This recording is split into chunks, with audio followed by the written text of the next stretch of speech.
Bonjour et bienvenue à toutes et tous pour cette septième édition de Parole à venir, les webconférences de Parole d'élus, qui donnent la parole aux acteurs du numérique et des territoires pour échanger et partager autour d'une thématique d'actualité en matière de transformation digitale. Et aujourd'hui, cette actualité nous emmène en direct du pavillon 6 du Salon de l'Agriculture, le SIA 2022, pour traiter de l'agriculture connectée et des apports des nouveaux usages numériques pour le monde agricole. Au menu de ce Parole à venir, comment les agriculteurs et agricultrices de France, ils sont près de 400 000 selon les derniers chiffres officiels, comment ils peuvent s'emparer des nouveaux outils numériques et s'appuyer sur la connectivité pour optimiser les productions agricoles, comment ils peuvent, grâce à ces nouvelles ressources, mieux gérer l'exploitation dans toutes ses dimensions, que ce soit l'administratif, la sécurité informatique, la commercialisation, ou encore la communication. Et nous parlerons beaucoup, en particulier aujourd'hui, de la data agricole, de la donnée, ou comment créer de la valeur par des données sécurisées. Et nous le ferons notamment avec Agdata Hub, qui est notre partenaire pour l'organisation de cette webconférence. Et ces thématiques, nous allons les aborder de manière très concrète avec nos invités, qui nous présenteront des innovations déployées ou en cours de déploiement dans les territoires. Et ces invités, qui sont-ils? Je vous les présente. Sébastien Windsor, le président des chambres d'agriculture, qui nous fera le plaisir dans quelques minutes d'ouvrir la réflexion et les échanges pour un état des lieux de la smart agriculture en France. État des lieux que nous poursuivrons avec Cyril Luneau, qui évoquera notamment les partenariats et les services développés par Orange avec le monde agricole. Et nous aurons ensuite les interventions expertes de Sébastien Picarda, qui est le directeur général d'Agdata Hub. Puis nous accueillerons en binôme Chantal Monvoy, qui dirige la Fondation AgroParisTech, et Antoine Cornujols, professeur d'AgroParisTech en charge du programme Harvest. Également sur ce plateau, nous aurons Guillaume Père, le responsable du Vitilab en Bourgogne-Franche-Comté, pour évoquer le projet WineCloud. Et enfin, nous conclurons avec Jérôme Damy, responsable de l'innovation de la Chambre d'agriculture d'Eure-et-Loir, pour parler notamment de géofencing.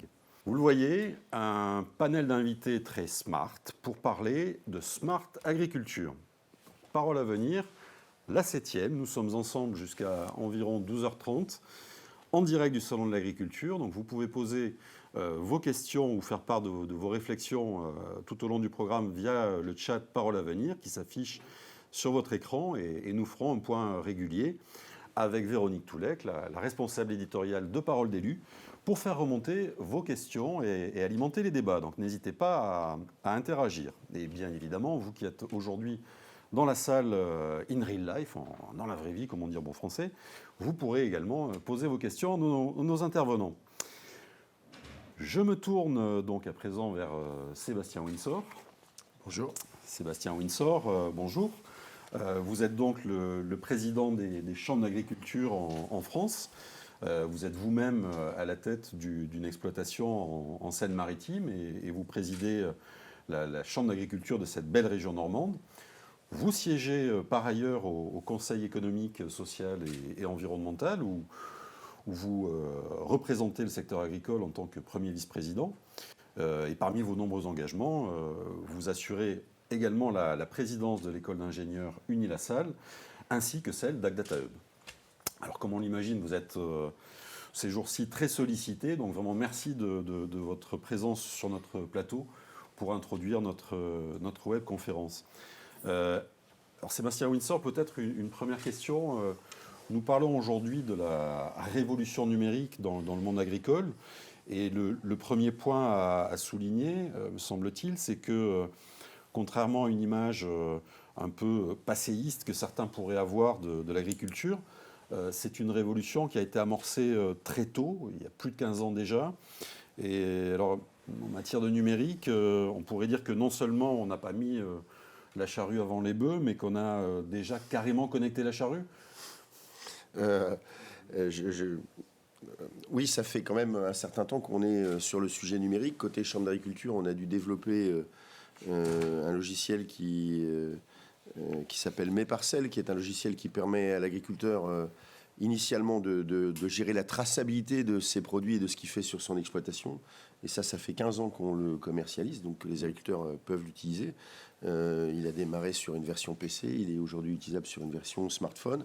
On dit aujourd'hui que 70% des agriculteurs utilisent une application smartphone connectée, enfin liée à leur métier d'agriculture. Donc oui, ça fait quand même un certain temps qu'on est rentré dans cette ère un peu numérique. Mais on ne s'est pas arrêté à Mes Parcelles. Petit à petit, à partir de Mes Parcelles, on en a fait une galaxie d'outils pour répondre aux enjeux des agriculteurs. Dans cette galaxie d'outils, on a essayé d'amener des outils d'aide à la décision. Et par exemple, on a aujourd'hui des outils qui permettent, je suis producteur de pommes de terre, mais en pommes de terre, de voir le mildiou arriver et de ne pas intervenir quand il n'y a pas de risque mildiou. Mais à l'inverse, 48 heures avant le développement de la maladie, on nous dit attention, si vous ne faites rien, vous allez avoir du mildiou. Et les gens qui ont fait des pommes de terre dans leur jardin savent ce qui se passe quand on a une attaque de mildiou et qu'on ne fait rien, il n'y a plus de pommes de terre. Donc ça nous permet d'intervenir juste au bon moment en utilisant les bonnes doses. De la même façon, on commence à utiliser des photos satellitaires. Alors ça fait déjà quelques années qu'on le fait, mais ça se démocratise et on commence y compris à utiliser les données SoBlue venant de l'Union européenne pour, à partir de ces photos satellitaires, pouvoir connaître le besoin des plantes et piloter les apports d'engrais. Donc vraiment, on est rentré dans cette ère-là auprès des agriculteurs. On l'a aussi de l'autre côté sur la commercialisation. Tous les gens qui font de la vente directe aujourd'hui, ils ont des sites internet, mais aussi des sites de vente en ligne pour pouvoir mettre en avant leurs produits. Et puis même dans la façon d'amener le conseil, nos techniciens, ils sont équipés de tout un tas d'outils pour faire les prévisions de fumure, mais aussi dans l'animation d'un groupe, par exemple. Aujourd'hui, on utilise tous WhatsApp pour échanger avec le technicien. Avant, quand j'avais une maladie sur un blé ou un insecte, il était obligé de venir voir. Maintenant, je fais une photo. Je lui envoie la photo, il me répond. Les autres agriculteurs qui sont dans mon groupe d'agriculteurs autour me disent aussi comment eux, ils ont pu faire pour régler le problème. Donc on est tous devenus connectés. On a un vrai sujet, c'est que nos données, elles sont éparpillées partout. Et sur ma propre exploitation, on avait fait le calcul et le recensement. J'ai des données qui sont réparties à une quarantaine d'endroits. Entre ma coopérative de céréales, celle où je livre mon lin, celle où je vends mes animaux, l'abattoir, mes parcelles, l'outil des chambres, des données qui sont enregistrées sur les sites d'État. On a des données, ceux qui sont sur ma station météo. Nos données sont éparpillées partout. Et demain, si on veut aller plus loin, on a un vrai enjeu, c'est de pouvoir rassembler ces données pour faire tourner des outils d'aide à la décision de façon plus efficace en utilisant toutes ces données. Et c'est l'enjeu pour lequel on a créé il y a quelques années avec DataHub.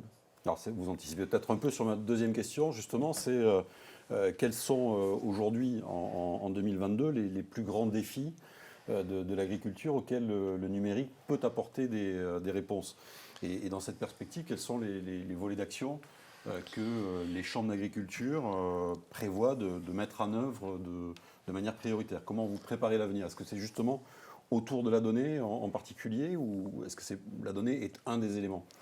Alors, les défis qui sont devant nous, le changement climatique, je pense que, puisqu'on parle du défi, je vous mets au défi de trouver un agriculteur climato-sceptique. Aujourd'hui, ça n'existe plus. On est tous télescopés par ce qu'on vit, des périodes de sécheresse qu'on n'a jamais connues, des périodes d'excès d'eau qu'on n'a jamais connues. Donc le changement climatique, il nous percute très fort. Les attentes sociétales, avec des attentes sociétales et des injonctions presque sur la réduction des phytos, sur le bien-être animal, y compris parfois simplement pour le prouver, parce que je pense qu'en termes de bien-être animal, les pratiques des agriculteurs sont quand même souvent assez vertueuses, et je ne connais pas beaucoup de gens plus attachés à leurs animaux que l'agriculteur. Mais la société nous demande de le montrer, de le prouver. On a aussi un défi qui est celui du renouvellement des générations. On a 30% des agriculteurs qui vont partir à la retraite dans les 4 ans à venir. Et puis le dernier défi, c'est celui du revenu, et auquel le monde agricole essaye de s'attaquer. Et le défi des défis, c'est de régler tout ça en même temps, puisqu'on ne réglera pas un problème ou on ne réglera pas les sujets en silo. Et donc, quelle solution on a? Les solutions, c'est d'aider l'agriculteur à avoir une vision globale de son exploitation et non plus à attaquer les sujets, d'abord le carbone, puis le sujet des phytos, puis le sujet du bien-être animal, puis le sujet de son revenu. S'il fait ça, il n'y arrivera pas, et il fait un mouvement brownien, il va un coup à droite, un coup à gauche, et au final, on n'y arrive pas. Donc le vrai enjeu, c'est maintenant d'aider l'agriculteur à avoir une réflexion un peu large, un peu globale, de se dire c'est quoi mon projet sur l'exploitation, c'est quoi ce que je dois changer, qui va me permettre de régler un peu tous ces problèmes-là en faisant des choix. Et les choix ne seront pas le même chez mon voisin qui est juste à côté de chez moi que chez moi, parce qu'on a des exploitations différentes. Moi, je peux faire le choix de partir vers du circuit court, développer des nouvelles productions que je vais vendre et qui vont me permettre de mettre moins d'intrants. Mon voisin, il va faire le choix de stocker du carbone et de valoriser ses crédits carbone pour avoir un complément de revenu. Donc on voit bien, les solutions, elles vont être très diverses, mais on a besoin d'analyser très globalement l'exploitation. Et pour faire cette analyse globale, on a besoin d'aller chercher toutes les données pour connaître et avoir cette photo globale de l'exploitation. On a besoin d'assembler les données pour le faire. Et puis, on a un petit peu besoin de se faire accompagner par des startups qui vont nous aider à trouver ces solutions. Et là, notre rôle, c'est d'offrir le terrain d'expérimentation à ces startups pour qu'elles aillent plus vite pour sortir les solutions. Derrière, c'est de montrer ces solutions aux agriculteurs. Et puis, le dernier point, c'est qu'en fait, je suis persuadé qu'on réglera conjointement ces sujets-là par de l'innovation. L'exemple type, c'est le robot de désherbage. Le robot de désherbage, il va permettre de se substituer à du désherbage chimique, parce qu'on va faire du désherbage mécanique, donc il va régler le sujet des phytos. Mais si on doit le faire en conduisant le tracteur et en passant 25 fois, on va juste avoir un problème de temps, on va avoir un problème de coût, parce qu'il faut... voilà. Et le robot, il peut nous aider à régler ce problème de coût, à régler ce problème d'attente sociétale, etc. Donc ces innovations, elles vont nous aider à régler ça. Mais le vrai problème, c'est qu'il va falloir les accompagner chez les agriculteurs. Il ne suffit pas de les inventer. Il faudra être auprès de l'agriculteur pour l'aider à mieux utiliser ces innovations. Donc voilà, si je résumais, c'est besoin d'outils pour mieux comprendre l'exploitation et besoin d'innovation pour trouver les solutions. Et notre rôle, c'est de faire émerger l'ensemble de ces solutions, celle qui va nous aider à avoir la vision globale et celle qui va nous aider à trouver les solutions. Alors pour ces besoins et ces solutions, comment le monde agricole peut ou entend s'appuyer sur des acteurs industriels comme Orange pour des partenariats technologiques ou de services, et dans quel domaine en particulier, pour quels usages est-ce qu'il y a des... Je pense que dans tous les exemples que j'ai cités là, on va trouver un endroit où on va pouvoir se mettre... j'allais dire en connexion avec Orange. Je vais reprendre les exemples que j'ai cités. Premier point, il nous faut analyser les données. Donc premier point, il nous faut rassembler les données. On a fait avec DataHub, mais à un moment, il nous faut stocker ces données. Lien avec Orange. Après, il nous faudra utiliser de l'intelligence artificielle ou des choses pour essayer de mieux analyser et comprendre ces données. Là aussi, ce n'est pas les chambres d'agriculture qui vont aller développer des outils d'intelligence artificielle. Par contre, je pense que c'est Orange. On commence à avoir un peu de savoir-faire sur le sujet et peut-être qu'ils peuvent nous accompagner à mieux comprendre et mieux analyser nos données. Le troisième point, c'est une fois qu'on va développer les solutions sur le terrain, je parlais du robot tout à l'heure, le robot, il va quand même falloir le piloter, donc on va avoir besoin d'outils numériques pour se connecter au robot.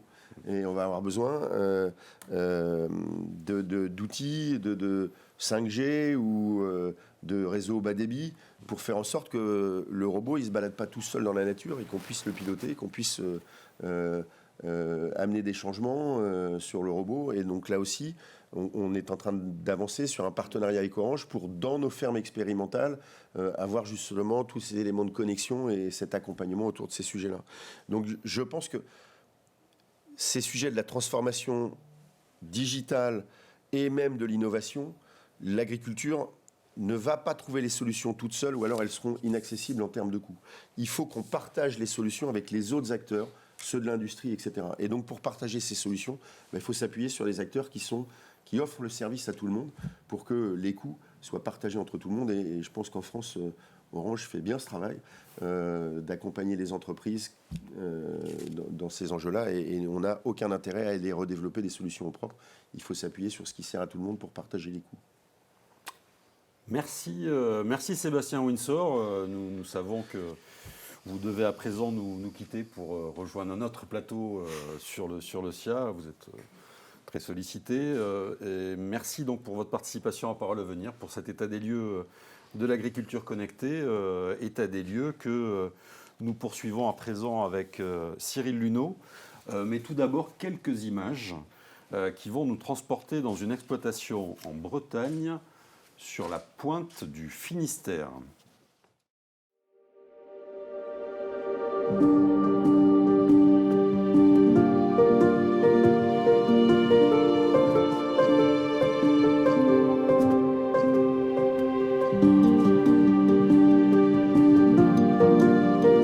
exploitation agricole située à Bezac-Cap-Sizun, dans la pointe sud du Finistère. Nous avons du lait, un atelier porc et un atelier méthanisation. Nous sommes situés dans une zone un peu reculée et en débit, nous avons 0,8 mégas d'internet.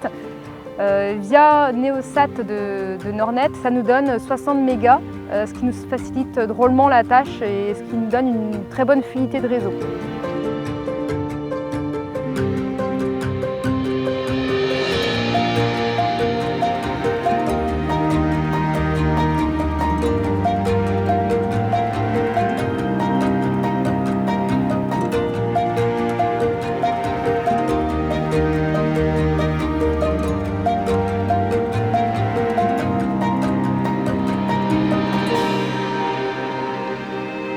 Ce qui a changé par rapport au débit internet, c'est surtout donc nos connexions au niveau robotisation. On est en robot-traite pour la traite des vaches.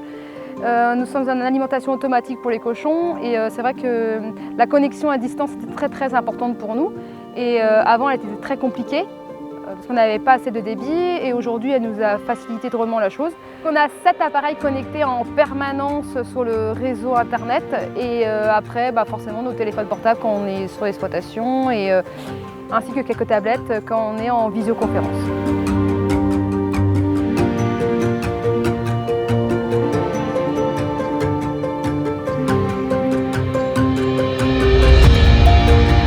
Ce dont on a vraiment besoin quand on a ces nouvelles technologies, c'est la connectique, quoi.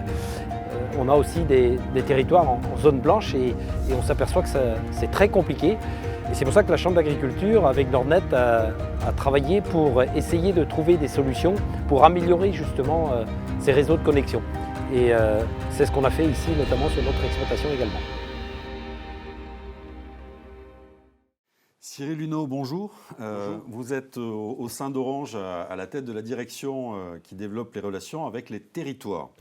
Et à ce titre, vous êtes particulièrement actif sur les questions qui touchent aux territoires ruraux et notamment en termes de déploiement des réseaux et solutions de connectivité. Et nous venons de le voir dans ce court film tourné en Bretagne.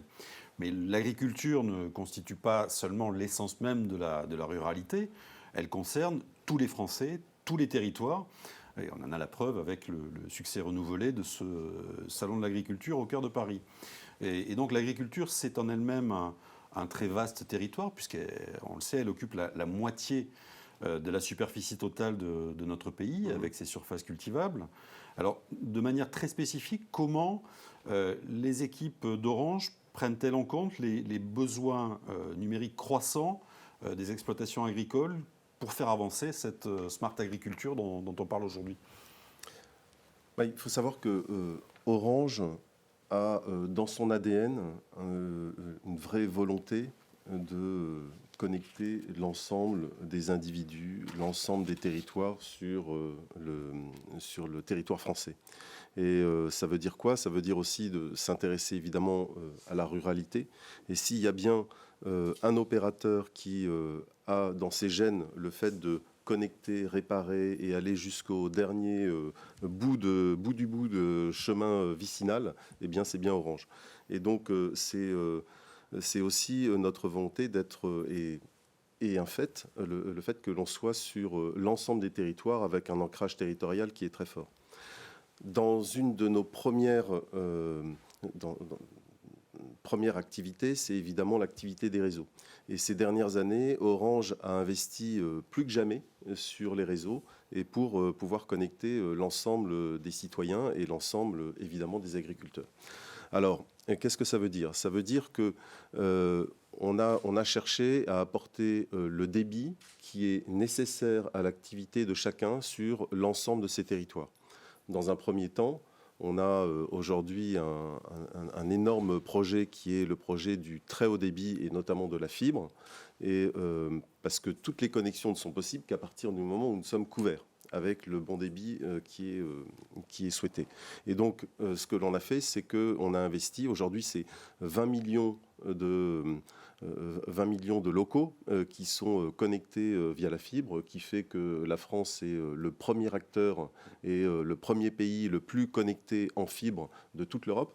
Et donc c'est un chantier qui est monstrueux et sur lequel on s'est attelé et Orange a été évidemment la locomotive de ce grand programme.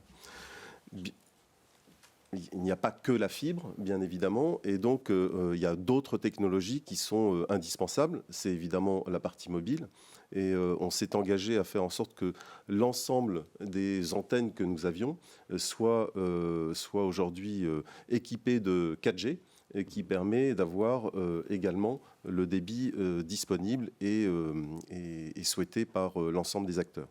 Ça, c'est le deuxième point. Troisième point, c'est que le fait d'apporter de la 4G, c'est une chose, mais il faut aussi étendre cette connexion. Donc, il y a un gros travail qui a été fait, y compris avec le gouvernement, pour étendre la couverture mobile sur l'ensemble des territoires et évidemment les territoires ruraux et les territoires agricoles.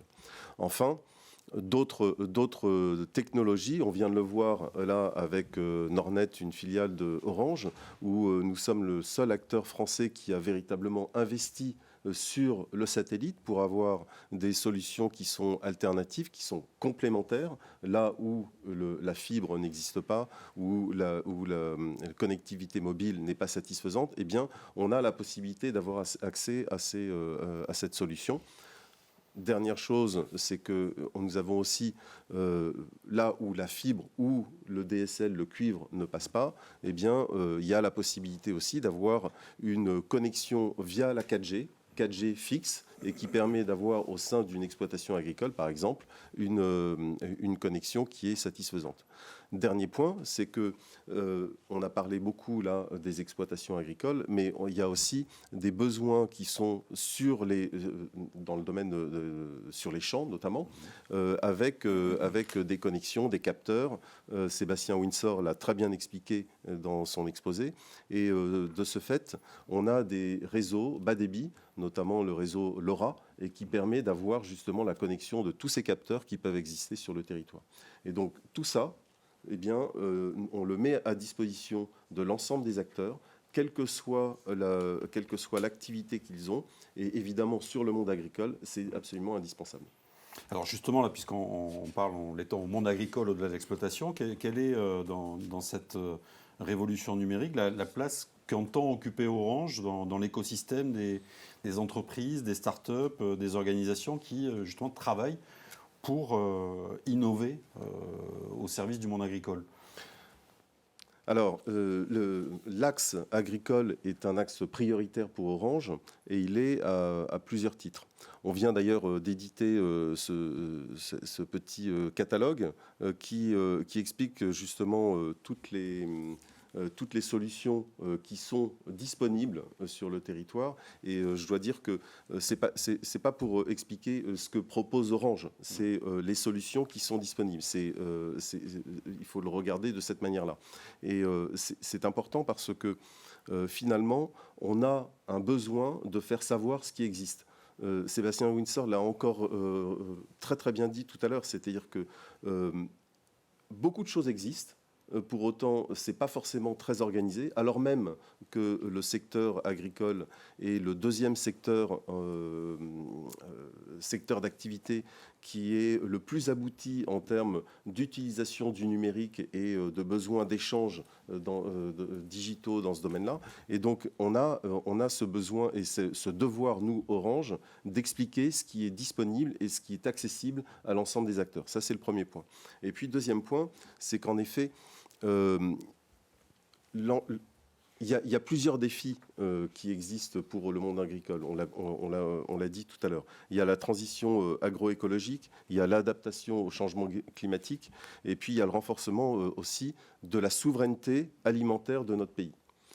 Dans l'ensemble de ces thématiques, on voit tout à fait que ce qu'il faut, c'est optimiser la pratique de culture d'élevage, c'est garantir la traçabilité des produits, c'est anticiper les volumes de récolte, piloter la rentabilité de l'exploitation. Vous voyez, il y a énormément de sujets que l'on doit adresser. Pour cela, je pense qu'un des rôles d'Orange, c'est non pas se substituer au monde des startups, certainement pas, non pas proposer des solutions qui sont développées et des pratiques qui sont développées notamment par les chambres d'agriculture, pas du tout, mais être à côté, tout contre, ces acteurs pour les aider à transformer les solutions qui sont... c'est eux qui connaissent les solutions qu'ils doivent apporter au secteur. Nous, on se doit, en tant que leader dans le domaine de la connectivité d'une part, mais également dans les échanges de données, la data qui va être valorisée et dont les agriculteurs ont besoin, eh bien on est capable, nous, finalement d'être un pivot central, je dirais, pour l'ensemble de ces acteurs. Comment ? C'est la partie interopérabilité, je dirais, de l'ensemble des données. Il faut que tout le monde parle le même langage, et Orange peut être le traducteur, je dirais, de l'ensemble de ces langages qui existent dans toutes ces startups. Donc il y a ce premier point. Et deuxième point, c'est des plateformes de données qui sont sécurisées, qui sont partagées et auxquelles tout le monde peut accéder. Enfin, c'est toute la sécurité. On va en parler tout à l'heure avec Agdata Hub, notamment. Et donc, c'est notamment la sécurisation, le contrôle, le pilotage de ces données qui est indispensable si on veut qu'il y ait une confiance de tous les acteurs en un système qui doit être totalement interconnecté. Donc c'est autour de ça qu'Orange peut jouer son rôle de partenaire de confiance, partenaire pérenne, parce que choisir un partenaire pérenne, c'est aussi une grande stabilité et une grande confiance qui est donnée sur les solutions qui sont proposées et qui sont pourtant nouvelles. Et donc, c'est à ce titre-là qu'on doit, nous, être acteurs. Et aujourd'hui, on va entendre un certain nombre de partenaires. Moi, vraiment, je les remercie pour tout l'apport, parce que Orange grandit aussi aux côtés de vous tous, du fait, justement, de ces solutions où nous-mêmes, on apprend les usages de demain et comment on peut aider ces usages à devenir réalité. Donc, merci à vous tous, en tous les cas, pour cette richesse d'échanges que l'on a au sein de notre collaboration. Merci. Bien, merci Cyril Luneau. On va donc commencer ces séquences sur les focus innovation. On vous retrouve dans quelques instants pour les questions, pour la première salve de questions de l'audience présente ou à distance. Et donc j'appelle Sébastien Picarda et Guillaume Père à rejoindre les plateaux et les micros de part et d'autre.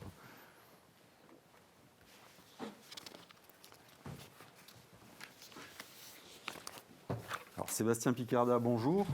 Vous êtes le directeur général d'Agdata Hub.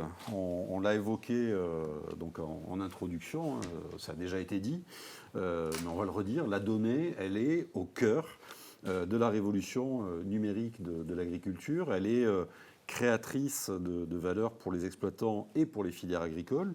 Et donc c'est précisément le cœur de métier d'Agdata Hub qui a été lancé ici même au SIA il y a 2 ans pour proposer donc des plateformes de consentement et d'échange de données pour le secteur agricole.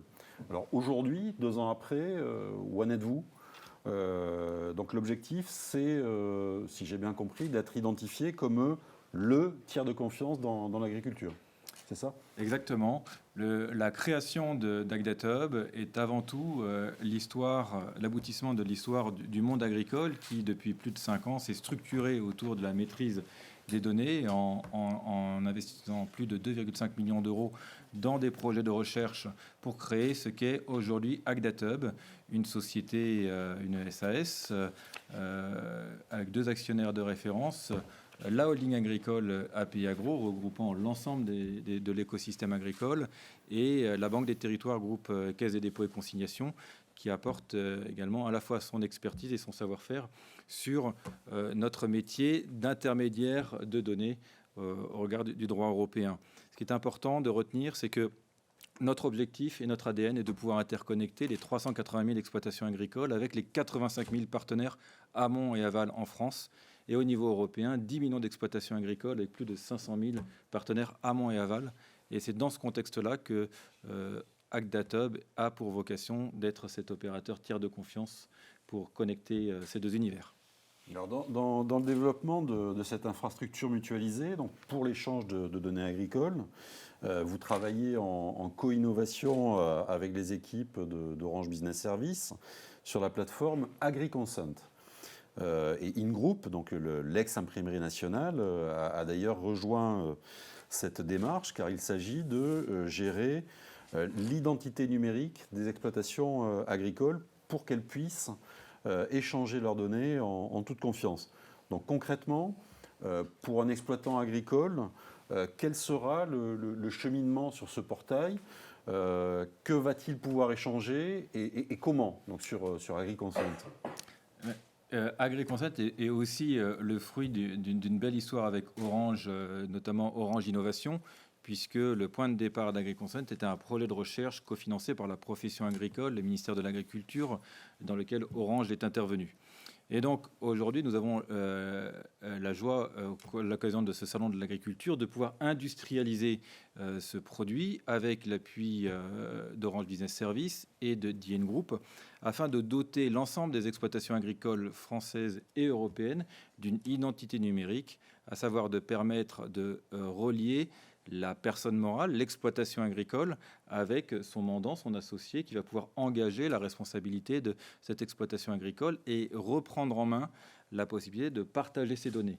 Concrètement, l'objectif de l'identité numérique, c'est de pouvoir contractualiser et passer et donner un accord, son consentement pour pouvoir partager les données de son exploitation agricole avec son partenaire, sa coopérative, sa chambre d'agriculture, son négociant, l'industriel, ou voir l'État, et à tout moment pouvoir dire ma donnée, je sais où elle est, je sais quel sera l'usage et jusqu'à quel moment mon partenaire va pouvoir l'utiliser.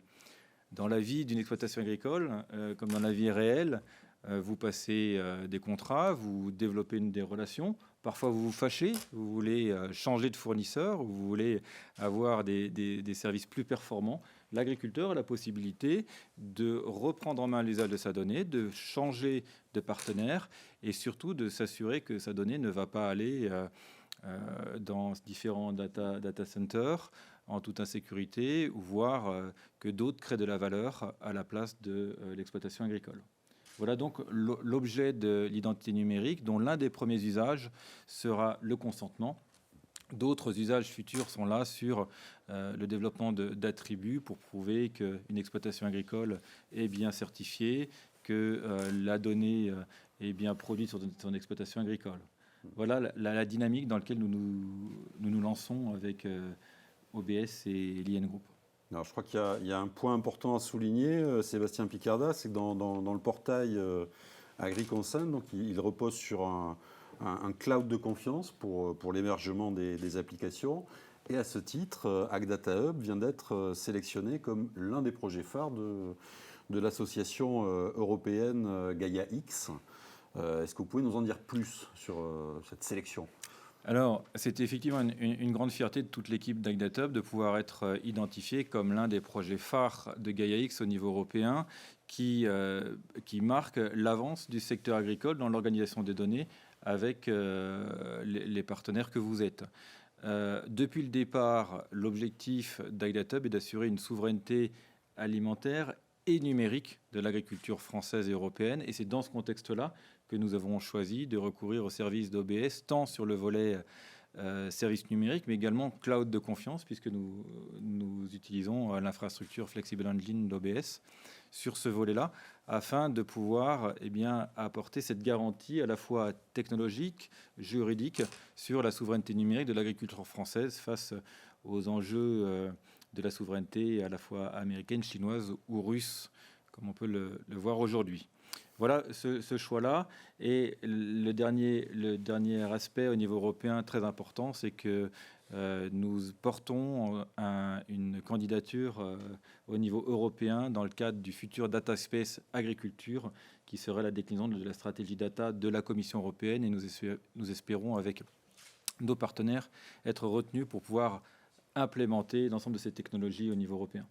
Bon, et on a une échéance sur cette... Il y a des éléments de calendrier ? Au plus tard, réponse fin août, mais on espère avoir la réponse le plus rapidement possible. Bon, donc Donc rendez-vous sera pris et on suivra ça pour Parole d'élu. Sébastien Picardat, merci. Vous restez bien avec nous pour les questions du public dans quelques instants. Je me tourne à présent vers Guillaume Père. Bonjour.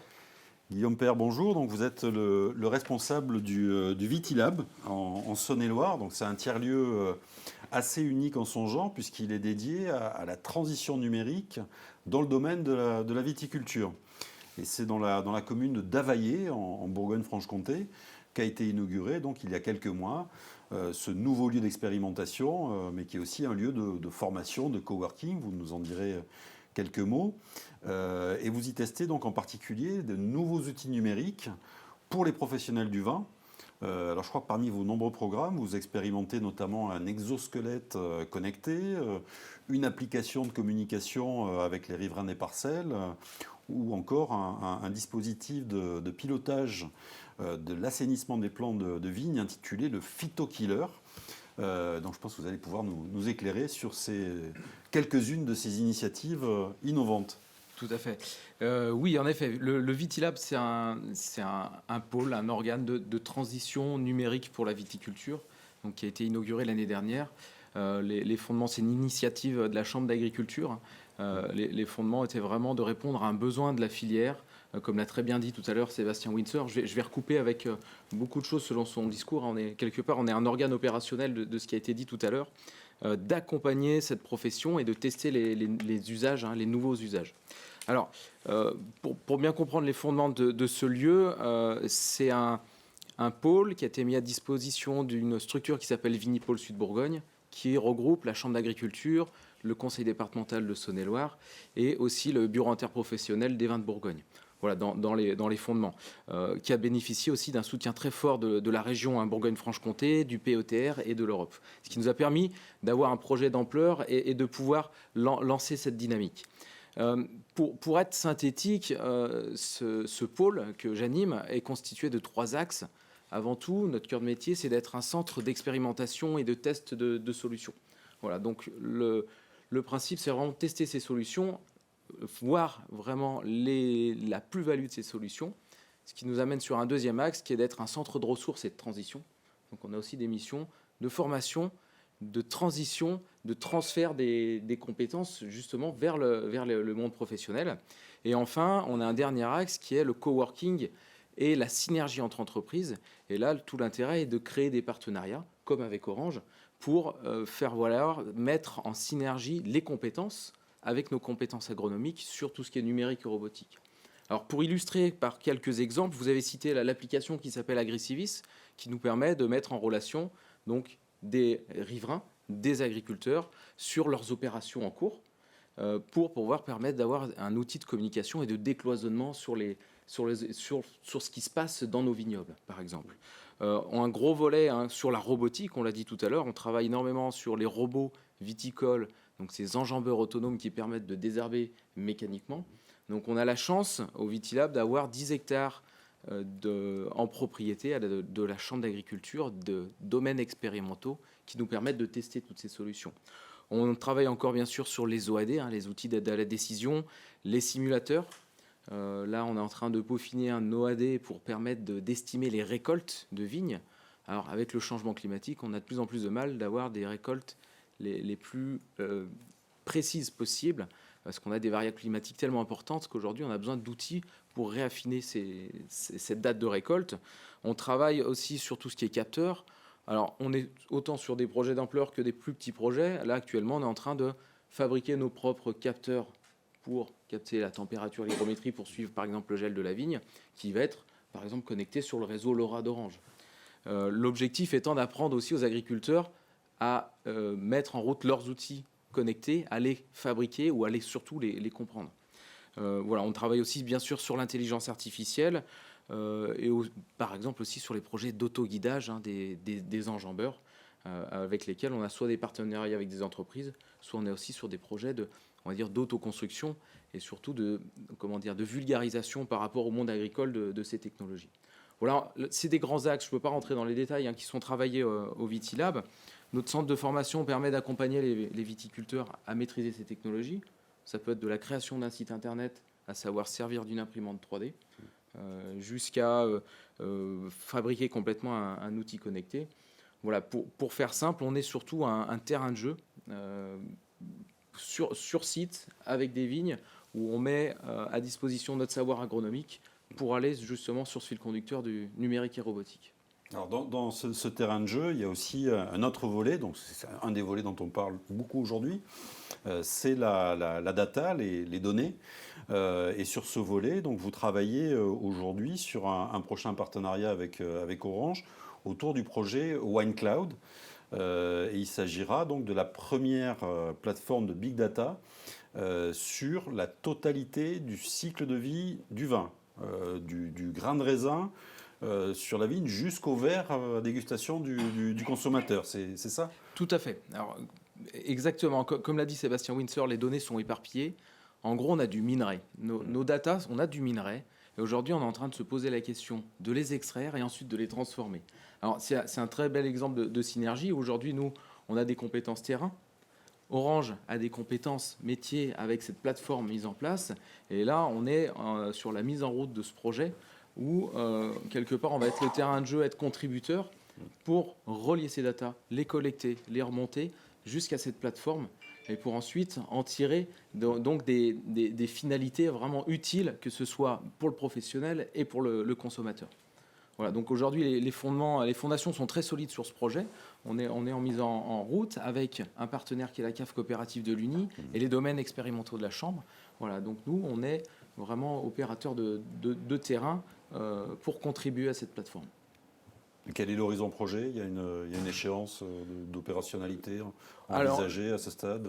On va dire consolider ces fondations sur cette année et ensuite lancer dès que possible, dès qu'on peut, la collecte de données et mettre, commencer à alimenter cette belle plateforme qui va nous permettre d'en tirer des utilités rapidement.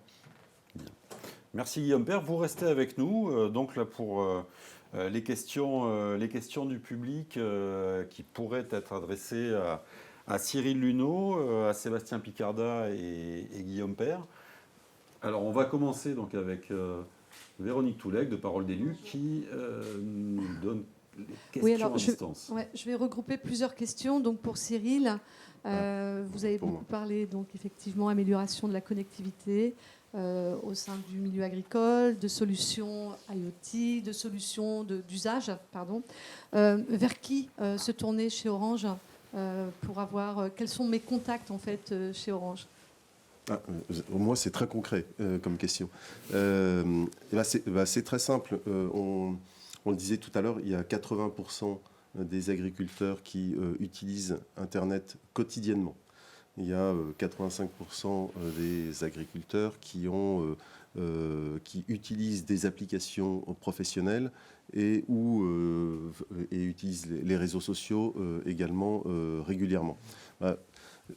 Comme je disais, on vient de faire ce petit kit qui explique justement quelles sont les solutions. Et donc, soit on utilise donc l'accès sur Internet à ce kit qui existe en ligne, ou bien alors tout simplement en appelant le 3901 si on veut avoir quelqu'un au téléphone pour parler avec son conseiller et il pourra leur donner les solutions par rapport aux questions qu'ils auront. C'est aussi simple que ça. Voilà. Alors pour Sébastien Picarda, donc des questions autour... Alors, c'est des questions un peu, je vous la pose. Combien y a-t-il, par exemple, aujourd'hui de robots sécurisés dans nos exploitations agricoles en France ? Et puis, a-t-on une idée des données produites par l'agriculture française ? Alors, effectivement, en tant que plateforme d'échange de données, on tient un catalogue qui permet de répertorier l'ensemble des données utiles à l'exploitation agricole et à leurs partenaires. On identifie 3 grandes sources de données générées sur l'exploitation agricole. La première d'entre elles, c'est d'abord et avant tout l'agriculteur lui-même qui va enregistrer sur son carnet de peine ou maintenant sur la vision plutôt électronique, les systèmes de gestion parcellaire des exploitations agricoles. Vous en avez 3 leaders dans le monde végétal et une dans le monde animal. Mes Parcelles, qu'a cité le président Sébastien Windsor, SMAG et Isagri, et puis le monde des arceaux dans le monde de l'élevage, qui permet déjà de capter ces données de pratique. Deuxième grande famille de données qui rejoignent la question des robots, c'est le machinisme agricole, qui, pour les besoins de télémétrie, d'amélioration de la performance des moteurs ou des nouveaux usages qui ont été détaillés sur le machinisme, sont générés, mais également des capteurs sur, par exemple, la quantité de blé produit par unité de surface, ou bien, comme on l'a dit, au sein des vignobles. Et troisième catégorie qui intéresse également les agriculteurs et Orange, ce sont les objets connectés, les stations météo, les boucles des animaux. Et puis, je pense que Jérôme en parlera tout à l'heure des systèmes de gardiennage des animaux, on va dire sans barrière. Bref, un certain nombre de sources de ces données provenant de l'exploitation agricole. Et c'est bien le croisement de ces données des exploitations agricoles avec le savoir-faire des partenaires, les images satellites, comme on l'a dit, ou bien des algorithmes d'intelligence artificielle qui feront que l'agriculteur pourra avoir soit des nouveaux services pour améliorer son revenu, c'est ça l'objectif final, soit mieux informer le consommateur. Peut-être une dernière question pour Guillaume Père. La viticulture est confrontée à un manque de main-d'œuvre. Participez-vous à des initiatives qui permettent de faire connaître vos métiers? Oui, on participe. Je vais vous donner l'exemple le plus frais. Je viens de participer au salon de la découverte des métiers de la vigne et du vin, en partenariat avec une grosse cave coopérative en Saône-et-Loire. Ce sont juste des exemples concrets. Tout à fait. Aujourd'hui, on a une pénurie de main-d'œuvre, alors qui peut être résolue en partie par de l'automatisation. Néanmoins, c'est un métier très manuel, la viticulture. Et aujourd'hui, on porte aussi les couleurs de la viticulture et on met en avant ce beau métier pour le rendre plus attractif. Pas de questions dans la salle, ni d'autres questions à distance. Jérôme Namy. Bonjour. Je voulais savoir justement comment étaient perçues au final ces innovations et comment les viticulteurs du coup accueillaient ces nouvelles technologies. Est-ce que c'était est-ce qu'ils sont vraiment en attente? Est-ce que c'est compliqué à diffuser? Tout dépend de l'entrée et de l'innovation. On a énormément d'attentes en viticulture aujourd'hui sur la robotique et la reconnaissance par capteur des maladies, par exemple. Voilà, donc aujourd'hui, on est quasiment unanime sur les viticulteurs qui souhaitent avancer très vite sur ce sujet. Après, sur la digitalisation des entreprises, c'est assez variable. Comme je le disais tout à l'heure, on est sur un métier qui reste très manuel, la viticulture. Mais sur les entrées robotiques, reconnaissance de maladies précoces, je prends un autre exemple pour illustrer ça. On est en ce moment en train de détecter le plus précocement possible une maladie comme la flavescence dorée, qui est une maladie très grave de la vigne, une maladie de quarantaine. Aujourd'hui, les professionnels sont vraiment en attente de ces technologies. Merci. Peut-être une autre question. Alors, une dernière question. Allons-y. Bonjour Tristan Héo, peut-être pour Sébastien Picarda. Moi, j'avais une question, c'est effectivement, on parle de minerais, on parle de richesse de la data. Est-ce qu'un jour, effectivement, ces solutions d'agrégation, de collecte de données, AgDataHub par exemple, est-ce qu'on mettra en place aussi des conditions pour vendre de la donnée finalement, pour qu'il y ait de la monétisation? Alors, c'est une vraie question assez récurrente. Nous, on est tiers de confiance et c'est bien l'émetteur et le propriétaire de la donnée ou celui qui a le droit d'usage qui peut exposer sa donnée de manière open data, privée, voire aller même jusqu'à de la monétisation. Donc, on n'a pas à juger de la modalité de valorisation de la donnée. Par contre, ce que nous observons dans les cas d'usage, c'est que la donnée brute n'a pas de valeur. C'est bien l'usage qui en est fait, qui en a. À savoir, l'agriculteur est prêt à partager sa donnée à partir du moment où il a un retour avec de l'intelligence, avec son conseiller ou avec un algorithme qui permette de lui apporter un service, qui lui permet de lui consommer moins d'intrants, d'avoir moins d'impact et d'améliorer in fine son revenu. C'est ça ce qui intéresse l'agriculteur. À l'inverse, le consommateur, lui, veut savoir d'où vient sa pomme de terre, d'où vient son poireau, d'où vient ce qu'il a dans l'assiette. Et c'est là où on a une valeur ajoutée qui est liée. Donc concrètement, nous, on est vraiment une plateforme technologique, le contenant, le contenu.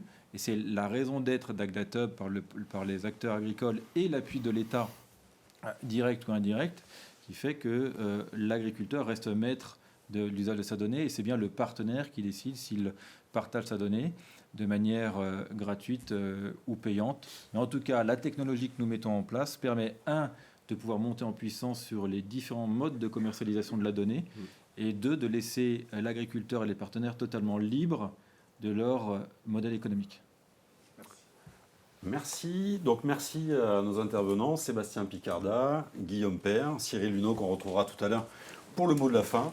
Et nous poursuivons donc ces focus innovation avec un deuxième plateau focus. Et j'appelle donc Chantal Monvoy, Antoine Cornuet-Jols et Jérôme Damy à rejoindre le plateau de Parole à venir pour poursuivre nos échanges. Je vous laisse quand même vous installer, mais je commence à vous saluer. Chantal Monvoy, bonjour.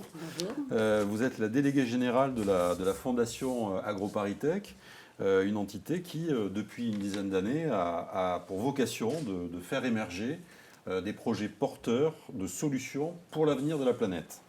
Alors votre fondation, elle se définit comme une boîte à solutions au service de l'humain et de la nature. Et nous allons voir avec vous comment le numérique prend toute sa part dans ces solutions. Mais alors peut-être tout d'abord une première question. La Fondation AgroParisTech, elle est dotée d'un totem, d'un emblème animalier, à savoir le colibri. Alors ici, au Salon de l'Agriculture, on a beaucoup d'animaux. Alors pourquoi le colibri ? Oui. Bien, bonjour à toutes et tous. Pourquoi le colibri ?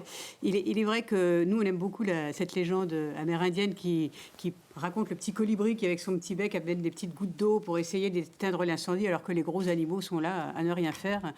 Et on lui dit, c'est complètement inutile ce que tu fais. Il dit, peut-être, mais moi, je fais ma part. Et puis moi, je rajoute, et puis je montre l'exemple. Et on aime beaucoup cette image à la Fondation AgroParisTech. Alors vous allez me dire, en effet, mais que diable une fondation avec son petit colibri vient faire ici ? Eh bien, c'est que la Fondation AgroParisTech est ancrée depuis 10 ans, en effet, au cœur de l'excellence académique, de la science d'AgroParisTech, institution qui forme des ingénieurs au service du vivant et de l'environnement et qui fait de la recherche appliquée pour faire émerger des solutions et être au mieux possible au service de la planète sur les enjeux de nourrir le monde, la santé pour tous et protéger, développer le vivant et la biodiversité. Donc autant d'enjeux qui font un peu la une des journaux et on se sent vraiment à notre place ici. Et la Fondation, en cela, accompagne tous les acteurs qui sont dans sa communauté à ne plus être seulement bon expert, parce que bon expert, on sait bien que c'est très important, il n'y a pas de doute là-dessus, mais ça ne suffit pas, ça ne suffit plus. Et l'important, c'est que l'on puisse encourager chacun à faire sa part, comme notre petit colibri, pour en plus développer ce supplément d'implication et faire en sorte que l'expertise apprise sur les bancs de l'école puisse être mise au profit de la société civile. Et donc notre fondation, en tant que fondation reconnue d'utilité publique, développe en effet une boîte à solutions avec du mécénat financier, avec du mécénat de compétences, avec la capacité de donner un label pour donner une crédibilité au projet qu'on accompagne et faire en sorte que chacun prenne confiance pour arriver dans le monde de l'emploi avec cet engagement et faire en sorte qu'on puisse, quand on est AgroParisTech, avoir la tête experte, les pieds sur terre et le cœur chaud. Et notre société et notre monde prouvent aujourd'hui que c'est extrêmement important que d'être dans la rigueur académique, mais pas que. Et aujourd'hui, donc, on met 1000 jeunes sur le marché de l'emploi chaque année qui ont cette conscience-là. Et c'est très important pour nous. Aujourd'hui, en 10 ans, on a atteint un seuil intéressant où on est à 70 partenaires regroupés autour de nous, où on a doublé l'année dernière notre collecte pour aider d'autant mieux cette dynamique. Alors, on l'aura compris, Chantal Monvoy, donc l'émergence de solutions face aux grands défis du développement durable est au cœur de l'action de votre fondation. Mais est-ce que dans les projets que vous soutenez, vous voyez, vous percevez une montée en puissance du numérique comme levier au service de cette transition ? Oui, alors que ce soit les projets apportés par les étudiants, par les enseignants-chercheurs, par les anciens de l'école aussi, ou les grands programmes structurants pluriannuels que l'on peut porter dans le cadre de notre fondation pour accompagner ces démarches au service du bien commun, oui, évidemment, le numérique prend sa part et les chiffres clés qui étaient cités aujourd'hui sont tout à fait ceux que l'on voit dans les projets qui nous arrivent et que nous avons la capacité de soutenir. Pour donner quelques exemples, on a Autovine qui fait des solutions robotiques pour la taille de vigne. Donc, je me reconnaissais bien dans ce qui a été dit tout à l'heure. Des jeunes étudiants aussi qui nous ont apporté une solution pour lutter contre le frelon asiatique. Une start-up qui s'appelle Redfall aujourd'hui, qui a pu émerger sur le marché grâce à l'accompagnement qu'on lui a fait pour reconnaître les frelons et les tuer avec un rayon laser à l'entrée de la ruche. Voilà, ce genre de solution assez originale.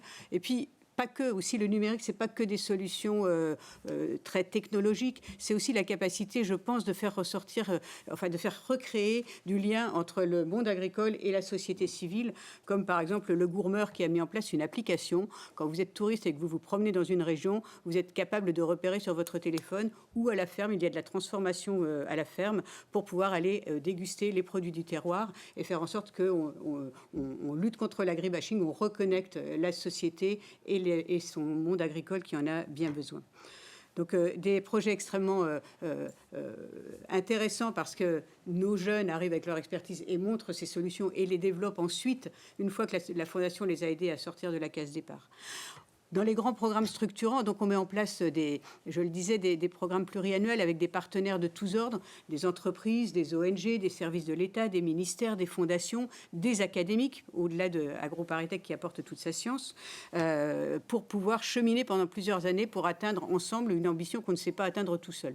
Donc c'est assez basique comme définition, mais ça devient de plus en plus prégnant dans notre société qu'il faut créer de la transversalité pour trouver des solutions pérennes à des situations complexes, comme par exemple l'Alliance Harvest que l'on va raconter un petit peu aujourd'hui, qui est donc cette capacité à faire de la formation, de la recherche, pour pouvoir développer des plateformes de diffusion de tout ce qui émerge sur le marché du numérique aujourd'hui. On n'est pas là pour créer des solutions, mais pour aider tous ceux qui ont des solutions, et faire en sorte que le monde agricole s'en porte mieux d'un point de vue social, écologique et économique. Et qu'on puisse créer des indicateurs rigoureux, sans discussion, parce que ça a été élaboré dans le cadre de la science, qui permettent à l'agriculteur de dire ça c'est utile, je vais pouvoir m'équiper avec ça, ça relève du gadget. Et j'oublie. Et donc cette Alliance Harvest, aujourd'hui, elle démarre ce début d'année 2022 avec des partenaires très complémentaires, donc 3 académiques que sont AgroParisTech, représentés par Antoine, Télécom Paris et Unilassal, pour des raisons évidentes de complémentarité, avec Sophie Protéol qui apporte la filière oléoprotéagineuse, Terrinovia, la Société du Canal de Provence qui apporte son territoire et tous les agriculteurs qu'elle doit accompagner, Excel Industrie, avec ses solutions dont ils ont envie de pouvoir améliorer, AgreenTech Valley, comme cluster de définition de solutions numériques pour l'agriculture.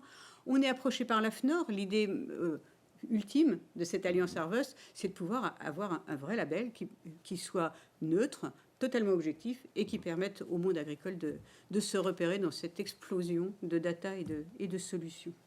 Merci Chantal Monvoix. Alors, on va poursuivre avec Antoine Cornuet-Jols pour aborder plus en détail donc, cette Alliance Harvest. Donc Antoine Cornuet-Jols, bonjour. Vous êtes professeur et chercheur à AgroParisTech. Vous êtes spécialiste de l'apprentissage artificiel. Vous nous en direz peut-être plus sur cette discipline. Et donc vous êtes le co-directeur de cette chaire de mécénat Alliance Harvest qui vient d'être lancée courant 2021 sous l'égide donc de la fondation AgroParisTech. Alors Alliance Harvest, vos ambitions, elles sont clairement affirmées. C'est, je cite, mettre le numérique au service de la filière agricole. Alors plus précisément, quels sont les types de projets que développe l'Alliance ? Oui, alors d'abord, plutôt qu'au service de la filière agricole, je dirais au service du monde agricole, c'est-à-dire des personnes. Voilà. Alors le numérique dans le contexte agricole, évidemment, c'est des mesures prises par des capteurs, c'est des moyens d'échange et de communication, et c'est des outils d'aide qui permettent de faire sens de ces données et puis de prendre des décisions. Je dirais, on a beaucoup parlé de numérique. Le numérique, il est partout, hein. On a inventé le télescope, on a inventé on a inventé le microscope, etc. Maintenant, on est au datascope, quoi. Et on a besoin, et on en est encore qu'au balbutiement, on est vraiment au XVIIe siècle du microscope, c'est-à-dire le tout début. On va aller beaucoup plus loin.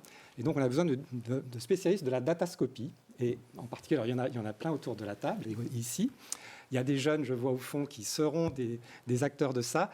Il est clair que tout ce que l'on fait, forcément, ça repose maintenant sur des données. Il n'y a pas un secteur, quand j'échange avec mes collègues d'AgroParisTech et puis des instituts techniques, etc., il n'y a pas un secteur où ils n'ont pas besoin, finalement. Il y a plein de données, il y en a de plus en plus. Et ils ont besoin de savoir comment en faire sens et comment prendre des décisions à partir de là.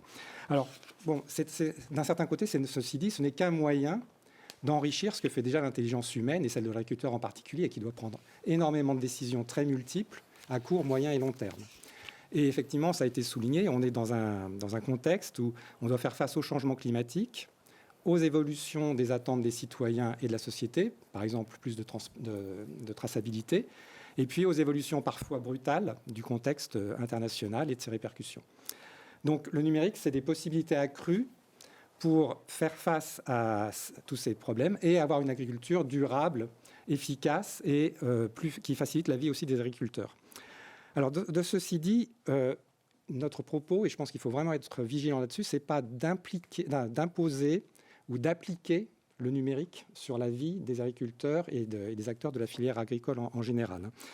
Il s'agit vraiment de co-construire avec eux d'abord un état des lieux, un bilan des besoins et des attentes, et puis ensuite de construire avec eux un environnement dans lequel des outils numériques prennent place et qui leur permettent en gros de savoir plus et mieux percevoir l'environnement, percevoir les impacts du monde sur leur exploitation, leurs débouchés, leurs revenus, et puis de prendre des décisions du coup avérées, des bonnes décisions et qui leur permettent aussi de s'adapter et d'anticiper. Donc voilà, alors il a été souligné par Chantal, la richesse, je pense, des partenaires d'Harvest. Hein. Et encore une fois, on a parlé beaucoup de solutions, mais il n'y a pas que des solutions, il y a énormément de problèmes. Je peux vous dire que dans mon quotidien, je vois plein de gens qui viennent et qui me disent on a des données hétérogènes, multisources, on ne sait pas comment faire. Il faut prévoir des accidents, des anomalies. Comment on fait pour gérer des données qui viennent des drones, des satellites, des experts, parce que les experts, ils n'ont pas le même discours que ceux qui font les satellites. C'est extrêmement compliqué. Donc, il n'y a pas que des solutions toutes faites. Il y a beaucoup de travail à faire et c'est le rôle d'Harvest d'aller dans ce sens-là. Alors justement, donc le Harvest a quelques mois. Il y a le développement de premiers projets pour répondre à ce que vous soulignez. On a plus de problèmes que de solutions, donc il va falloir travailler sur des solutions. Est-ce que vous pouvez nous en dire plus sur cette récolte inaugurale de premiers projets et quels sont les problèmes et quelles sont les solutions? Alors oui, les solutions, justement, je ne sais pas si je vais pouvoir vous en parler, mais au moins je vais vous parler des projets qu'on a lancés, sur lesquels on a choisi de se focaliser pour la première année d'activité. Donc le premier d'entre eux, c'est l'irrigation et les services écosystémiques associés. Bon, l'irrigation, c'est quelque chose qui existe depuis l'Égypte ancienne, hein, c'est vieux. Il y a une très grande variété de systèmes d'irrigation dans le monde. Et là, l'idée de ce projet-là, qui est en partenariat avec la Société du Canal de Provence, c'est d'étudier finement, finalement, quels sont les impacts et quel est le rôle de l'irrigation sur les sols et sur les écosystèmes. Et donc, on va mettre des capteurs. On a des capteurs, comme on l'a dit, sur le sol, des drones, des satellites, des experts sur le terrain. Et on va essayer de mieux comprendre ça. Et c'est d'autant plus important que le changement climatique va faire que ce n'est pas seulement en Provence qu'on va avoir des problèmes d'irrigation, mais bientôt, ce sera aussi dans le Loiret et peut-être en Bourgogne, là où il y a en ce moment une pluviométrie importante, mais ça ne pourrait ne plus être le cas dans l'avenir. Un deuxième projet, c'est sur la détection et l'anticipation des attaques de bioagresseurs. Donc là, ça peut être des insectes. Et on va avoir des capteurs dans les champs pour mesurer et quantifier leur présence. Ça peut être des oiseaux, mais là on a un projet qui paraît simple, mais on a des effaroucheurs de moins en moins efficaces contre les oiseaux, parce que c'est des animaux intelligents. On va essayer de voir comment mesurer l'efficacité des effaroucheurs et puis comment l'améliorer. Et puis ça peut être aussi des adventices, des circes, des chardons. Et là, il est important, en ce moment, il y a une diffusion très importante de ces adventices-là. On ne sait pas très bien pourquoi ils se diffusent et comment ils se diffusent. Et donc là, on va faire aussi des analyses, encore une fois, avec du génotypage également, puisqu'il y a plusieurs espèces de cirques et de types d'évolution, et puis des drones, etc. Et puis, comme dernier projet, il y a la qualité du sol, qui est très importante, on le sait tous, pour l'impact que ça peut avoir sur le rendement et sur les écosystèmes. Et donc, il va falloir, là aussi, il va s'agir de savoir comment définir de nouveaux capteurs, qu'est-ce qu'on doit mesurer, comment mesurer l'impact des pratiques agricoles, le passage des engins, tout simplement. Enfin, voilà. Donc là, il y a aussi, et évidemment, ça boucle avec l'irrigation. Bon, c'est ça qui est très bien, c'est que ce sont des projets, on voit bien l'intégration de tout ça. Je voudrais aussi finir peut-être en disant que, on l'a souligné, hein, il y a les problèmes d'hétérogénéité des données, on a parlé aussi de la souveraineté des données, évidemment, c'est crucial. C'est-à-dire qui va maîtriser et contrôler tous ces outils. Qu'est-ce qui va permettre aux agriculteurs de les maîtriser et de valoriser éventuellement la production de ces données? Ils vont demander à des systèmes de les aider à faire des décisions, mais quel système? Qui va maîtriser ça? Qui va avoir une image globale d'ailleurs de l'environnement et de la planète? Parce qu'on voit très bien ce qui pourrait arriver s'il y avait des fake news en termes de récolte, etc. Donc il va falloir maîtriser tout ça. Alors on a vu qu'il y a des outils, des approches qui vont aller là-dessus, mais là encore, je pense qu'il y a beaucoup de recherches à faire. Voilà. Et donc, globalement, l'Alliance Harvest, c'est un lieu de réflexion collaborative, aussi un lieu d'expérimentation ouvert, comme vous l'avez souligné. Et puis, pour nous, ce qui est important aussi, c'est qu'on va bénéficier de toute l'inventivité, la créativité, la conscience de l'avenir et de la planète de nos élèves, à AgroParisTech en particulier. Et pour nous, pour Harvest, c'est une richesse extraordinaire. Et je pense aussi, bien sûr, du coup, pour le monde agricole et pour la planète. Alors merci Antoine Cornier-Jolles, mais par contre, vous ne nous avez pas éclairé sur votre discipline, l'apprentissage artificiel, à laquelle vous avez d'ailleurs consacré et co-signé un ouvrage du même nom aux éditions Erol. C'est ça. Alors l'apprentissage artificiel, vous nous rassurez, ça n'est pas pour aider vos étudiants à survoler vos enseignements. Oui, alors voilà. Et on pourrait se poser la question, parce qu'effectivement, apprentissage et artificiel, ça peut faire peur de voir les deux mots ensemble. Alors, et on a parlé évidemment j'ai parlé de datascopie, en fait, de l'importance finalement de l'intelligence artificielle et de l'apprentissage pour ça. Maintenant, je vais faire une incidente. L'apprentissage artificiel, l'intelligence artificielle, ça a aussi une autre ambition, c'est de mieux connaître la cognition humaine. Et donc, en particulier, quand on écrit des codes pour faire des systèmes qui apprennent, qui s'améliorent dans l'expérience, on est aussi en train d'essayer de mieux se comprendre, de mieux se connaître nous et d'ailleurs de mieux enseigner. Donc c'est là où je reviens à ce que vous dites. C'est-à-dire qu'effectivement, en comprenant mieux quels sont les obstacles à l'apprentissage, ce qui peut le favoriser, mon espoir et l'espoir d'autres personnes, c'est aussi de savoir mieux enseigner. Et c'est un des aspects qui m'ont motivé dans ma jeunesse pour me lancer dans ce domaine-là. Donc voilà, alors, je trouve, c'est l'histoire des sciences, hein, ça a mis du temps. Là, en ce moment, il y a une explosion de travaux là-dessus. C'est formidable, c'est une époque extraordinaire. Et j'espère qu'on va aussi progresser sur cet aspect-là. Bon, merci Antoine Cornier-Jolles. Chantal Monvoix, vous restez avec nous pour les questions du public dans quelques instants. Je me tourne littéralement vers Jérôme Damy, notre dernier intervenant innovation. Jérôme Damy, bonjour. Avec vous, nous allons maintenant voyager vers la région Centre-Val de Loire, puisque vous êtes en charge de l'innovation et du numérique à la Chambre d'agriculture d'Eure-et-Loire. Un département donc particulièrement actif en matière d'initiatives numériques, puisque vous avez été précurseur, notamment dans l'utilisation du réseau bas débit LoRa pour les objets connectés. Mais aujourd'hui, on va voir avec vous une expérimentation en cours, également dans le domaine des objets connectés, que vous menez avec Orange. Et il s'agit donc, vous allez nous l'expliquer, d'équiper des engins agricoles en capteurs pour suivre leurs interventions en géofencing, géorepérage en bon français, et vous nous éclairez aussi sur cette technologie. Et vous le faites donc pour automatiser de manière fiable les remontées d'informations. Donc en clair, l'objectif avec cette expérimentation, c'est d'aller vers du zéro saisie pour l'agriculteur ? C'est ça. Alors pour poser un peu le cadre, en fait, il faut savoir que la saisie administrative, en fin de compte, pour l'agriculteur, ça peut représenter jusqu'à 3 heures par jour. Donc voilà, ça s'additionne à toutes ces autres tâches quotidiennes.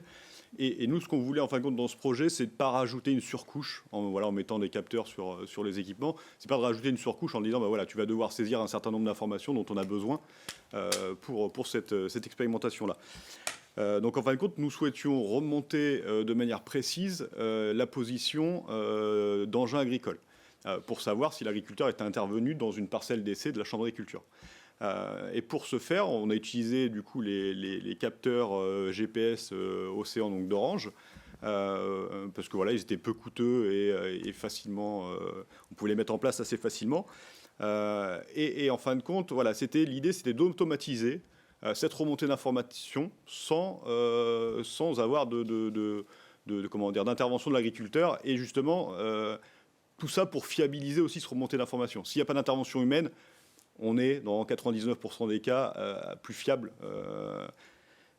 Voilà. Donc en fait, on va remonter à intervalles réguliers une localisation GPS. Et en fin de compte, lié à des algorithmes de géofencing, donc je vous expliquerai après comment ça fonctionne. Et en fin de compte, on va pouvoir savoir ce qui l'agriculteur déjà où il se trouve, avec quel engin, et savoir s'il est en intervention ou pas.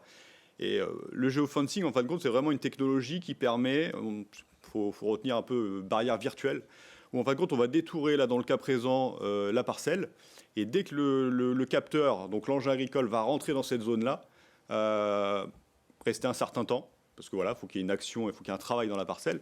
Et dès qu'il va en sortir, on va avoir une information. Et nous, de manière un peu intelligente, voilà, avec quelques algorithmes, on va pouvoir savoir s'il y a eu une intervention ou pas dans cette parcelle-là, avec quel engin. Et donc, du coup, après, on va pouvoir saisir ça dans des bases de données de manière automatique et remonter l'information au conseiller qui s'occupe de cette parcelle-là. Donc voilà, l'idée, c'est justement, avec ces outils-là, d'aller vers de la zéro-saisie, et de ne pas avoir, justement, je le disais, une action de l'agriculteur, parce qu'on aurait pu penser de dire, voilà, on met un bouton dans la cabine de l'agriculteur, et dès qu'il entre dans la parcelle d'essai, il appuie sur ce fameux bouton-là, et on sait qu'il y a eu un travail dans cette parcelle-là. Le seul problème, c'est que la réponse par défaut, s'il n'appuie pas, ça veut dire qu'il n'y a pas été. Et vous doutez bien que c'est la réponse par défaut, moi, ne me convient pas, parce que j'ai besoin de savoir s'il y avait une présence effective ou pas. Donc voilà pourquoi l'utilisation de capteurs GPS. Alors aujourd'hui, où en est l'expérimentation? Est-ce que vous êtes toujours en phase de test? Est-ce qu'il y a des premiers enseignements que vous pouvez partager avec nous sur... Alors du coup, comme le disait monsieur, sur le papier, c'est vrai que voilà, tout fonctionne parfaitement, et sur le terrain, c'est toujours un peu plus compliqué. Les résultats voilà, sont encourageants. Le seul problème qu'on a eu, c'est justement ce delta de remontée d'informations qui était un peu trop élevé.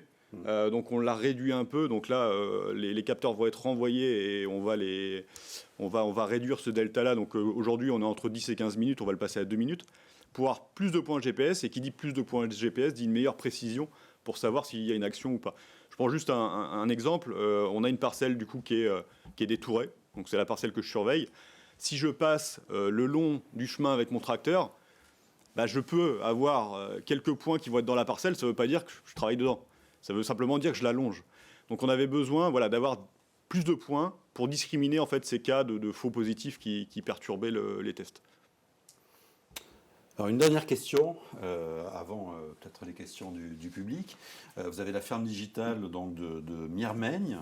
Vous pouvez nous parler d'autres projets d'agriculture numérique qui seraient en cours sur cette ferme digitale? Alors c'est ça, on a une ferme qui est propre à la Chambre d'agriculture de Eure-et-Loir, donc une ferme agroécologique de 45 hectares sur lequel on expérimente un certain nombre d'objets connectés, de capteurs, de matériel, du machinisme innovant comme des bineuses de précision.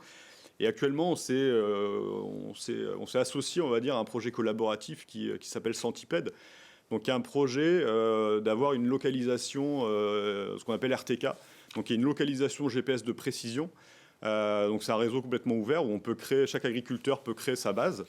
Et un peu comme le GPS, en fait, on va avoir une position, une localisation avec le GPS qu'on va venir corriger avec comment je pourrais dire, avec la précision de la base. On connaît sa position au millimètre près, donc on va apporter cette correction-là à la correction GPS et on va avoir une localisation comme ça très précise. Et avec le GPS RTK, on a une précision qui est de l'ordre du centimètre. Donc comme ça, l'agriculteur peut aller vers l'automatisation de la conduite, comme ce qui se fait voilà, sur les routes avec les voitures qui arriveront prochainement. Et donc du coup, l'agriculteur, en enlevant cette tâche de conduite-là, il peut faire d'autres choses et se concentrer sur le matériel qui est attelé, par exemple les interventions qu'il fait dans la parcelle. Donc du coup, voilà, c'est un projet open source qui nous permet en fin de compte de aussi se passer des abonnements payants pour ce type de technologie-là qui sont vendus par les constructeurs ou par d'autres entreprises Voilà, pour donner un peu des ordres de coût, un abonnement entre 300 et 800 euros par an. Là, la base coûte 500 euros, sans abonnement. Donc voilà, l'agriculteur, en quasiment en une année, voire moins, elle est rentabilisée. Et il peut compter là-dessus. Et à la limite, il n'est même pas obligé d'en créer une. Il peut, s'il en a une près de chez lui, il peut utiliser le réseau de ces bases-là qui est complètement ouvert. Et du coup, avoir sur son équipement, son tracteur, un GPS de précision. Merci Jérôme Damy. Alors on a pris un petit peu de retard, mais peut-être très rapidement quelques questions. Est-ce qu'on a des questions dans la salle 614 ? Questions. Alors peut-être quelques questions du public à distance, très rapidement. Oui. Véronique, si on a... Alors j'en ai une d'Anita. Alors c'est pour Antoine. Harvest en hommage à Neil Young. Non mais un peu plus... On pourrait écouter Neil Young. Qui a écrit les algorithmes, quel contrôle, quels accompagnements, et où en est la Chine sur tous ces sujets? Donc très rapidement, en quelques secondes, où en est la Chine? Ah oui, alors, alors qui fait des algorithmes? C'est des enseignants-chercheurs et puis évidemment des entreprises, etc. Je ne sais pas si je passe tout de suite à la question sur la Chine. Effectivement, la Chine, en ce moment, met des moyens d'intelligence artificielle qui sont supérieurs à tous les moyens réunis de tous les autres acteurs de la planète. Il faut être conscient de ça, c'est-à-dire large, même au-dessus des États-Unis. Donc leur ambition est complètement de nous dépasser. Et c'est vrai qu'on voit dans les conférences récentes une montée incroyable des chercheurs chinois dans le domaine. Après, ça ne veut pas dire qu'on ne peut pas être très intelligent, nous, et faire des révolutions que peut-être ils ne peuvent pas faire. Mais en tous les cas, au niveau des moyens, ils y mettent un paquet énorme. Et Harvest, c'est avec une arrobase à la place du A pour faire... C'est ça, le moteur de recherche, oui. Voilà. Important. Alors écoutez, donc le mot de la fin à présent avec Cyril Luneau. Merci merci à tous nos intervenants. Et donc Cyril, on vous retrouve pour la conclusion de ce 7e Parole à venir en direct du Salon de l'Agriculture.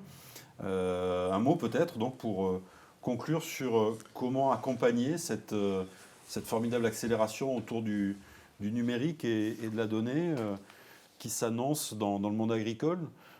Comment on peut aller plus loin demain dans les services, dans les technologies, dans la connectivité ? D'abord, très très heureux de participer à ce nouveau salon qui nous a manqué l'année dernière, bien évidemment. Et donc, je voulais avant tout remercier l'ensemble des intervenants et de l'ensemble de nos partenaires qui nous apprennent tous les jours chez Orange. Et on grandit avec eux. Et donc ça, un grand merci pour cela. Nous, on se doit d'être encore plus lisible pour que nos différents partenaires et nos futurs partenaires sachent ce qu'ils peuvent attendre d'un partenaire comme Orange, d'une institution comme Orange. Et donc, on va le faire savoir. C'est dans notre devoir et dans nos intérêts, bien évidemment. La deuxième chose, c'est que soyez sûrs que nous allons continuer sans relâche à déployer les réseaux de telle sorte à ce que ces réseaux soient performants et répondent aux attentes des différents acteurs et évidemment des acteurs agricoles, bien entendu. Et puis enfin, sur la data, où on a fait un point lors de cette table ronde qui montre bien à quel point les enjeux de cette data sont colossales pour le secteur agricole.